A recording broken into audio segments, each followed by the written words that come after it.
This is Joe Kwon, the Connection Counselor, and welcome to another episode of 5-Star Facilitation, where we put the fun back in facilitation.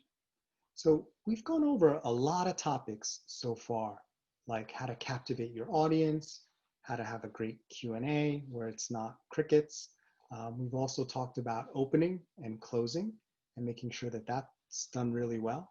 And we've also talked about how to have the right stuff in terms of being a facilitator that people really respond to. So along those lines, we're going to talk about today 3 facilitation or presentation power-ups, right? So these are things, that when you go into a presentation and you see a facilitator, sometimes you wonder when they're just so amazing, you're wondering like, what is it about them?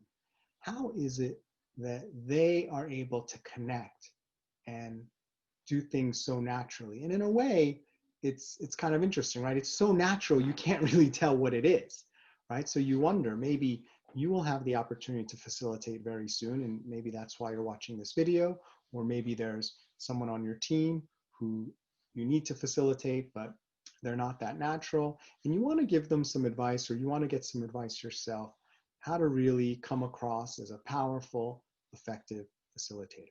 So today, I'm going to share with you 3 power-ups that really help you as a facilitator come across as a really strong and powerful facilitator. So the first one is, and I call these the 3 P's of the power-ups. And the first one is the pace, right? Your pace should always be very intentional. If it's too slow, you will lose people's attention, right? So you need to speak fast enough so they understand what you're saying. But if you speak too fast and try to give them too much information, and this is the reason why you should know this, and this is the most important thing you should know, and then you know what, this is the second most important, and this is the third most important thing. Don't you know? That's a lot of great stuff, isn't it? Let's talk about the 4th thing that you need to know, right? If you do that, it doesn't matter how great the information is, but if you go too quickly, they won't have a second to absorb all the great information you have. So that pace is really important.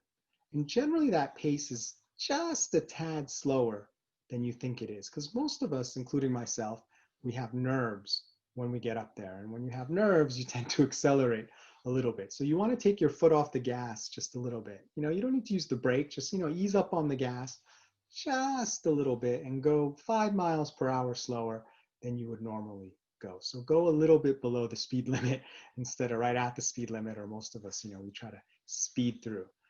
And that makes it more difficult for people to understand the great points that you will be making during your facilitation. So the first thing is pace.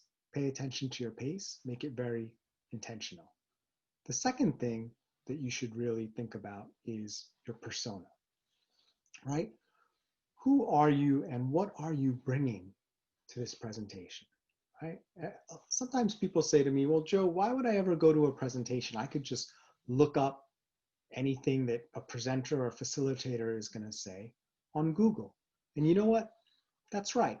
The information is there, right? So what a facilitator really brings is not just the information, because sometimes in presentations I give, I look up the stuff in Google and I put it into my presentation.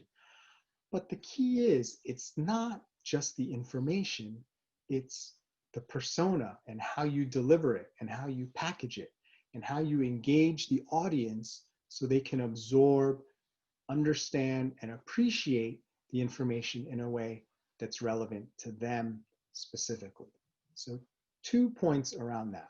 1, you are one of a kind, right? So your persona is not one that anyone else can exactly have, because you have a special experience, you have a special knowledge, special way of doing things, and no one else can really know that or do that other than you. So when you bring that persona, it's very powerful. The second thing I like to say is you serve as a bridge between the audience and that information, regardless of whether it's your own information or you learned it somewhere else. And that's something else that reading an article doesn't really do for the person. You're able to bring insights and perspectives and connect the dots for people in a way that's very powerful and meaningful, and people appreciate it when you say something and it's something that maybe they already knew, but because of the way you delivered it and the context you put it in, they're like, oh, okay, that's why. So your persona really helps bring those things through and connect the dots for people, which is another very powerful part of being a great facilitator.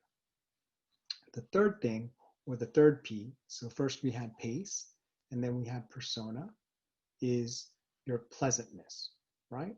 So what I mean by that is, what is your manner during the presentation? Are you there just to conduct and check all the boxes and fill up a 50-minute time segment or an hour time segment? Or are you really there to be with that audience, to connect with them, to spend some valuable time with them? Because all of our time is valuable. We don't want to waste our time, right? Whether it's virtual or whether it's in person. If we're making the time to be somewhere, right? Especially if we didn't have to be there, we really want to be there with other people who are pleasant, who are making good use of our time, who are considerate. And that is something that's actually very lacking sometimes. A lot of facilitation feels very clinical, right? Like you don't feel like they know that you're there. It's just like this faceless audience, and you could be anybody.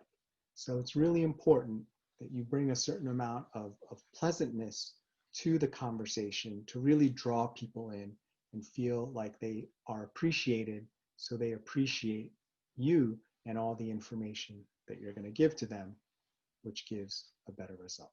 So remember the 3 P's of presentation power up, which is pace, right? Make sure you have an intentional pace, and it's typically just a little bit slower than you think it might be. Second is bring your persona, right? Connect things for them, show them things that only you can show, right? Based on the information. And the third is pleasantness. Make it a warm, welcoming, and wonderful experience for them, and people will really feel the power that you're bringing as a facilitator, much better than just reading an article or watching some video where there's no connection with the audience. So I hope you take these suggestions to heart and that you have a wonderful next presentation. My name is Joe Kwon, the Connection Counselor. If you have any questions or you want to continue the conversation, would love to hear from you. Just reach out to me at joe@connectioncounselor.com. Also, if you go to my website, www.connectioncounselor.com, I have plenty of videos, 2 podcasts, lots of free articles and materials where you can learn more about facilitation and other areas I cover, such as executive presence and charisma. And feel free to give me feedback on my facilitation and my presentation skills, because I'm always trying to improve. So I really appreciate the time that you've spent with me today. And just remember, you can change your life one connection at a time. Thank you.